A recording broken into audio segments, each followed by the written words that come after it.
Hello दोस्तों हम अक्सर सुनते रहते हैं कि इंडियन रुपीस की वैल्यू डॉलर के कंपैरेटिवली गिर गई, कम हो गई, रुपया कमज़ोर हो रहा है। और रुपये के कमज़ोर होने से स्टॉक मार्केट पे, इंडियन इकोनॉमी पे एक बहुत ही नेगेटिव इम्पैक्ट पड़ता है। बट क्या आप जानते हैं कि वो कौन से फैक्टर्स हैं जो इस रुपीस को, इसकी वैल्यूएशन को बनाते हैं या गिराते हैं? दोस्तों आज की इस वीडियो में हम डिस्कस करने वाले हैं वो सारे पॉइंट्स जिनकी वजह से रुपये की वैल्यू पे एक इम्पैक्ट आता है। अगर आप इस वीडियो को कंप्लीट लास्ट तक देखते हैं तो आपको एक कंप्लीट अंडरस्टैंडिंग मिलेगी कि वो कौन से फैक्टर्स हैं। दोस्तों आइए स्टार्ट शुरू करते हैं। जो फर्स्ट फैक्टर है दैट इज इन्फ्लेशन, यानी महंगाई। महंगाई एक ऐसा सिनेरियो है, एक ऐसी सिचुएशन है जिसके अंदर रोजमर्रा में यूज में आने वाली वस्तुएं या सर्विसेज का जो रेट है वो कॉन्टिन्यूसली बढ़ता रहता है। जितनी ज़्यादा महंगाई बढ़ेगी उतना ही ज़्यादा उस करेंसी की परचेजिंग पावर कम होती है, और जितनी ज़्यादा उसकी परचेजिंग पावर कम होगी कंपैरेटिवली उतना ही उसकी वैल्यूएशन भी कम होती है। दोस्तों जो सेकंड है that is a difference of current account deficit. Current account deficit एक उस सिचुएशन को कहते हैं जहां पर जब कंट्री कोई एक्सपोर्ट से ज़्यादा इंपोर्ट करती है। मान लीजिए कि कोई कंट्री अगर कोई सामान अपनी कंट्री में बना के दूसरे देशों को बेचती है और उसकी वैल्यू 100 बिलियन है, और जो सामान बाहर से परचेज करती है उसकी वैल्यू 200 बिलियन है, तो उस कंट्री को एक में नेगेटिव करंट अकाउंट डेफिसिट बोला जाता है। दोस्तों जब भी हम इंपोर्ट करते हैं तो हमारी करेंसी को बाहर हमें एक्सचेंज करके उस करेंसी में चेंज करना पड़ता है, जिससे हमारी करेंसी को बेचना पड़ता है। और बेचने और खरीदने में सेम डिमांड एंड सप्लाई का रूल अप्लाई होता है। जब किसी करेंसी की डिमांड बढ़ती है तो उसकी वैल्यूएशन भी बढ़ती है। जब किसी करेंसी की डिमांड कम होती है, लोगों को बेचना पड़ता है, किसी चीज़ को ज़बरदस्ती बेचना पड़ता है, तो उस टाइम उसकी वैल्यूएशन भी कम होती है। दोस्तों थर्ड पॉइंट है दैट इज इंटरेस्ट रेट, यानी बैंक जो ब्याज दरें देती हैं अपने खाता धारकों को।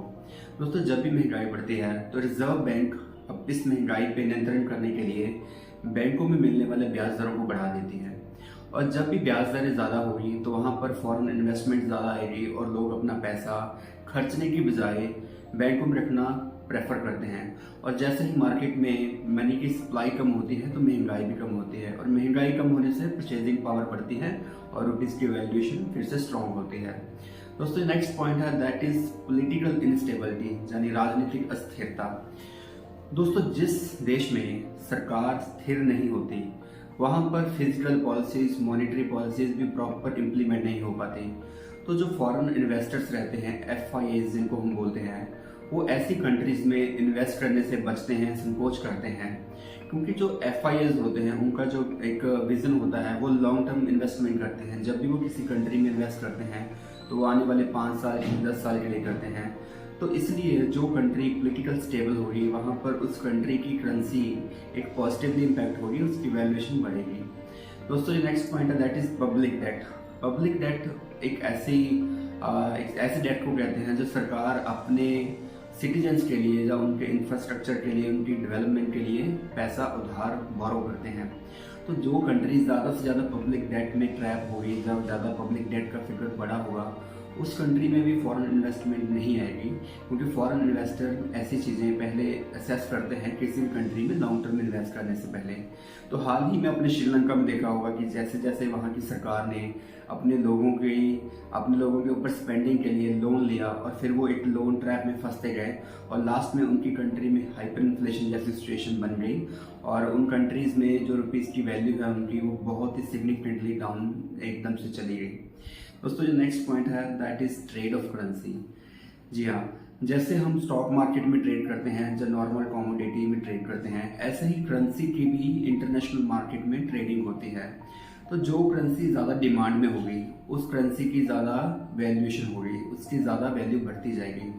आज जो हमारा कंट्री इंडिया को जो ज़्यादा मेजरली इम्पैक्ट कर रहा है वो कर रहा है क्रूड ऑयल का इंपोर्ट, क्योंकि हम क्रूड ऑयल इंपोर्ट करते हैं। उस क्रूड ऑयल को इंपोर्ट करने के लिए हमें अपने रुपीज़ को बेचना पड़ता है डॉलर खरीदने के लिए, और जब कोई चीज़ बेचनी पड़ती है तो उसका रेट ऑब्वियसली गिरता ही है। तो दोस्तों इस तरह से ये जो मैंने डिस्कस किए हैं 5-6 factors, the first is interest rate, then inflation, political instability, public debt and current account deficit और ट्रेड ऑफ एक्सचेंज। तो ये सारे फैक्टर्स मिलकर किसी भी कंट्री की करेंसी को, उसकी वैल्यू को डिसाइड करते हैं। तो अगर कोई देश, अगर कोई सरकार अपनी करेंसी को स्ट्रॉन्ग करना चाहते हैं तो बिना इन फैक्टर्स को कंसिडर किए किसी भी कंट्री की करेंसी को स्ट्रॉन्ग नहीं किया जा सकता। तो दोस्तों उम्मीद करता हूँ कि इस बिल्कुल छोटी सी वीडियो में मैंने आपको मैक्सिमम जो इकोनॉमिक फैक्टर्स हैं जो हमारी करेंसी को इम्पैक्ट करते हैं उनको बताने की कोशिश की है।